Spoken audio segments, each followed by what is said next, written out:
E aí, aluno redator, tudo bem? Professor André Odilon novamente para a nossa aula 2 de literatura e hoje a gente vai falar do Barroco. Vamos lá!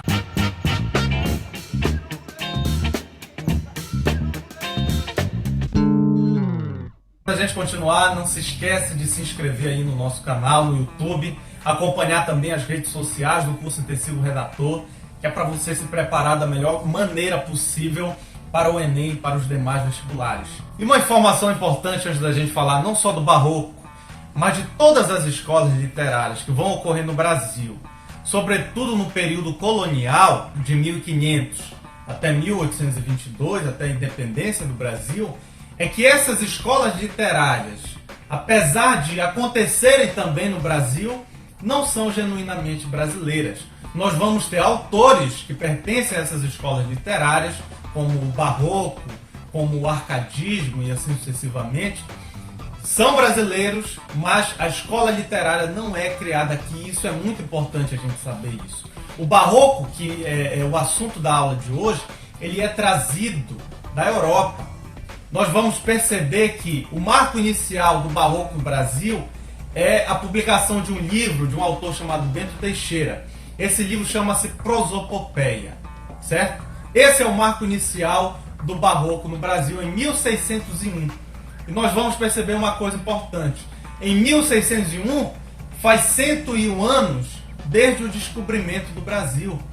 Então, obviamente que nós tínhamos no Brasil uma sociedade não totalmente alfabetizada. Muita gente ainda era analfabeta. Para uma pessoa se formar, por exemplo, ela precisava sair daqui do Brasil, atravessar o Atlântico e estudar nas universidades de Portugal ou da Espanha, como por exemplo a Universidade de Coimbra, em Portugal, que é muito famosa.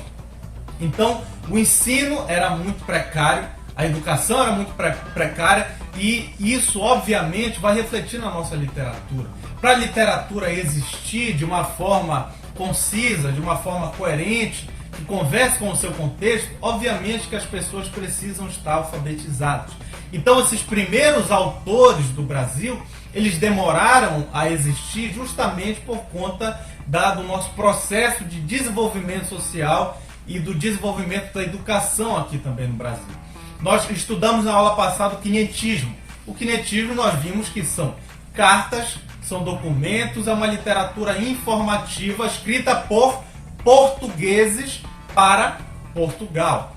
Agora no Barroco nós vamos ter algo interessante, é que os escritores vão ser brasileiros, já são escritores daqui do Brasil, já são escritores que foram alfabetizados, que saíram daqui para estudar lá. No entanto, o Barroco possui as suas características europeias.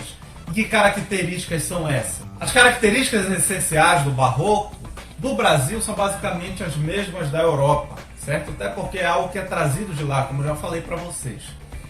Características são conflitos internos, tensão, angústia existencial, efemeridade do tempo, preocupação com a morte. Essas são características do homem barroco.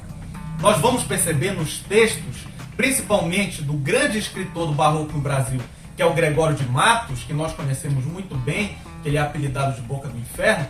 Nós vamos perceber que os textos desse cara, eles são muito dualistas. Ou seja, ao mesmo tempo em que ele escreve uma poesia lírica ou uma poesia religiosa, ele também escreve uma poesia erótica, uma poesia profana. E isso resume bem o que é o Barroco. O homem barroco, que nasceu na Europa, ele está dividido entre os extremos da fé e da razão, do bem e do mal, do sagrado, do profano.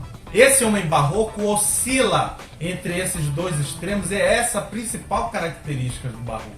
Porque você vai perceber que o barroco ele tem as suas antecipações, ele começa a acontecer naquele momento da Europa em que o humanismo se estabelece no meio da sociedade que é absolutamente teocêntrica. Durante a Idade Média, no finalzinho da Idade Média, a partir do ano de 1400, a sociedade era absolutamente teocêntrica. Deus era a explicação para todas as coisas. E se havia algum mal acontecendo na sociedade, também se explicava por Deus, era uma permissão divina, ou seja, tudo tinha uma intervenção divina. E veio o humanismo, que pregava na sua característica a racionalidade, que vai deixar um pouquinho de lado esse pensamento absolutamente religioso e vai ser mais antropocêntrico, vai ser uma coisa mais racional, né? Então, a partir desse momento, já começa inconscientemente a nascer o homem barroco, o homem que é completamente dividido entre os seus conceitos. Ele não sabe exatamente quem ele é.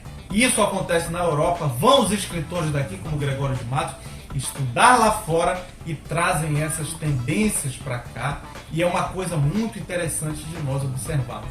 O barroco também tem entre suas características o exagero das formas.